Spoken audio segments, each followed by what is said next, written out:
Se res prosil za samo neko splošno predstavitev samega projekta Demola na Mariborski univerzi. Torej, koncept Demola je, kako izboljšati sodelovanje med študenti, podjetji in univerzami. Predvsem je center, tu so študentje. Kako se to izvaja? Pravzaprav zelo preprosto. Podjetja razpišejo projekte, na katerih pol delajo študentske ekipe, en semester, to je 3 mesece pa pol, študentska ekipa je 3 do 5 ljudi. In rezultat tega je neka rešitev. Pa mogoče za vas vprašanje, pomagate verjetno študentom pri nekaterih težavah, s katerimi se srečujejo v samem procesu delovanja. Kaj so mogoče te najočitnejše težave, ki jih študenti imajo pri svojem delu? Vsekakor v komunikaciji. Komunikacija med študenti sami v ekipi in tudi komunikacija študenti podjetje.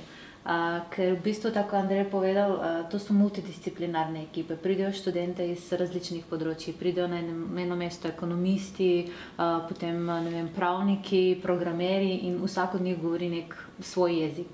Programeri se med sabo razumejo, ekonomisti se med sabo razumejo, ko pa jih daš skupaj, potem pa nastanejo težave. Tako da kot neka medijacija, sporazumevanje med člani ekipe.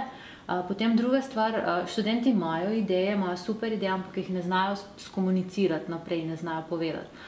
In potem jih nekako naučimo, da morajo vse te svoje ideje predstaviti tudi podjetja.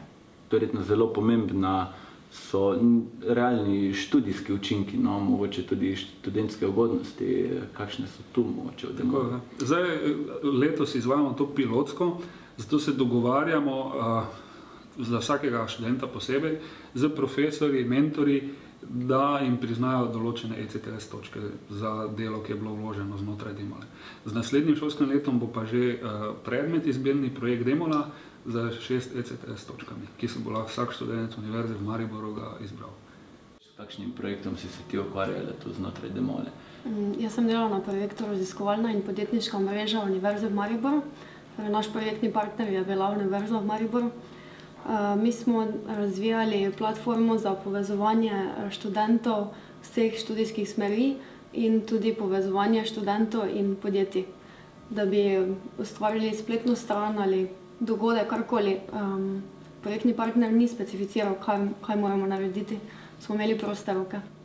Pa mogoče lahko govorijo že o kakšnih realnih rešitvah, učinkih mogoče? Ja, mi smo izpeljali projekt do konca. Naredili smo spletno stran. Osvojili smo 4. mesto izmed vseh ekip pri Demoli. Zdaj so naredili analizo, par vprašalnikov, so vprašali študente, ali se to študentom zdi uporabno. Tudi profesori so odgovarjali na ankete, rezultate so predstavili v svoj končni izdelek. Kristina smo bili na komunikaciji na tedenski bazi, bolj ali manj. Pomagala, svetovala nam je, če smo prišli do kakšne težave. Obveščala nas je o teh no-slide pitchih oziroma o predstavitvah, ki smo jih morali narediti.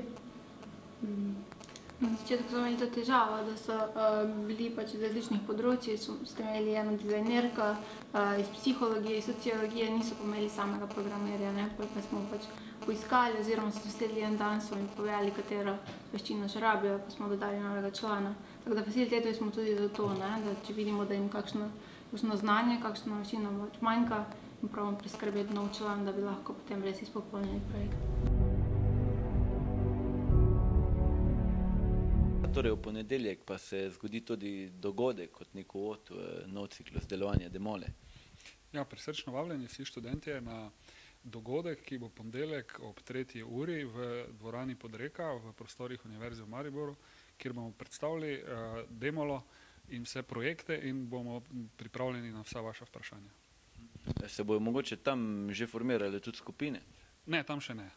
Ampak smo pa na voljo za vsa vprašanja, ki verjamemo, da jih bo dosti. Lahko tudi predstavimo posamezne projekte, povemo tudi, kako se prijavite, bilo kakšne probleme, ki jih mogoče imate v zvezi z portalom ali ne vem kaj, lahko tam rešimo.